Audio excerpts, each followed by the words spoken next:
উপস্থিতি আমরা দেখতে পাচ্ছি আমাদের সামনে একটি ভিডিও ভেসে বেড়াচ্ছে। স্বেচ্ছাসেবক দলের নেতা শহীদ মুসাব্বির ভাই আমাদের শহীদ শরীফ ওসমান বিন হাদি ভাইয়ের জানাজায় গিয়েছিলেন এবং সেখানে তিনি হাদি ভাইয়ের হত্যাকারীদেরকে বিচারের জন্য স্লোগানও তুলেছিলেন।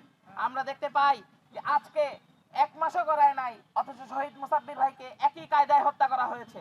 শহীদ শরীফ ওসমান বিন হাদিকে যেভাবে হত্যা করা হয়েছে, শহীদ মুসাব্বিরকেও সেভাবে হত্যা করা হয়েছে। আমরা এই হত্যাকাণ্ডের সুষ্ঠু বিচার ও তদন্তের দাবি জানাচ্ছি। কিন্তু একটি কথা আপনাদেরকে জানিয়ে দিতে চাই, এই হত্যাকাণ্ড কি ধরনের মেসেজ দিচ্ছে এবং এই হত্যাকাণ্ড কি ধরনের ইঙ্গিত করছে সেইটা আমাদের কাছে স্পষ্ট, সেইটা আমাদের কাছে পরিষ্কার। শহীদ শরীফ ওসমান বিন হাদি ভাইকে নির্বাচনের তফসিল ঘোষণার একদিন পরেই নৃশংসভাবে এইভাবে গুলি করে হত্যা করা হয়েছিল। আবারও সেই নির্বাচনী সহিংসতাকে উস্কে দিতে এই শহীদ মুসাব্বির ভাইকে হত্যা করা হয়েছে। সংগ্রামী উপস্থিতি, আমরা আজকের এই সমাবেশ থেকে শহীদ মুসাব্বির এবং শহীদ শরীফ ওসমান বিন হাদি সহ বাংলাদেশের সংগঠিত সকল অন্যায়ের সুষ্ঠু বিচার ও তদন্ত দাবি করছি। সকল অন্যায়কারীদের বিচার দাবি করছি এবং প্রত্যেক হত্যাকারীকে যেন ধরা হয় এবং বিচার নিশ্চিত করা হয় সেই দাবি জানাচ্ছি। শুধুমাত্র হাসিনার বিচার দিয়ে ইন্টারিম প্রশাসন আমাদেরকে ভুলিয়ে দিতে চায়।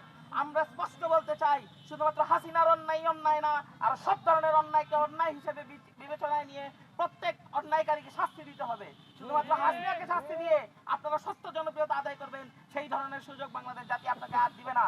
আপনারা সবাই আজকে যারা এখানে উপস্থিত হয়েছেন সবাইকে ধন্যবাদ জানাচ্ছি এবং আপ বাংলাদেশ ঢাকা মহানগর দক্ষিণকে বিশেষ ধন্যবাদ জানিয়ে আজকের বক্তব্য শেষ করছি। বাংলাদেশ জিন্দাবাদ, আপ বাংলাদেশ জিন্দাবাদ।